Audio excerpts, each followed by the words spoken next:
ఇవాళ మీరు గోదావరి బంకచెర్ల ప్రాజెక్టు అది సముద్రంలో కలిసే నీళ్ళు తీసుకపోతే తప్పేందని మీరు మాట్లాడుతున్నారు. కృష్ణానది విషయంలోనే అదే జరిగింది. మీరు పెన్నా బేసిన్లో ప్రాజెక్టులు కట్టి నదీ పరివాహక ప్రాంతం బయట మీరు కృష్ణా జలాలు తీసుకుపోయి వాడుకుంటున్నారు. ఏమనంటే రైపేరియన్ రైట్స్, ఇప్పటికే ఖర్చు పెట్టినాం కదా, ఇప్పటికే ప్రాజెక్టులు కట్టినాం కదా, అది నేషనల్ వేస్ట్ అవుతుంది కదా, ఆ నీళ్లు వాడుకుంటే తప్పేంది, అయిపోయింది కదా అనే ధోరణిలో మీరు అప్పుడు అడ్వాన్స్గా ఉమ్మడి ఆంధ్రప్రదేశ్లో ప్రాజెక్టులు కట్టి తెలంగాణ నోరు కొట్టిరు. కృష్ణానదిలో అత్యధిక పరివాహక ప్రాంతం కలిగిన ప్రాంతం తెలంగాణ.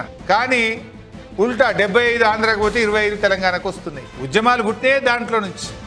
ఇలా గోదావరి విషయంలో కూడా మీరు అదే ప్రయత్నానికి తెరలేపుతున్నారు. పేరు సముద్రంలో కలిసే నీళ్ళు, కానీ ఇప్పుడు మీరు దాదాపు 200 TMCల నీళ్లను గోదావరి నుంచి పెన్నా బేసిన్కి తీసుకుపోవడానికి ప్రయత్నం చేస్తున్నారు. దీన్ని మేము చాలా తీవ్రంగా వ్యతిరేకిస్తూ ఉన్నాం.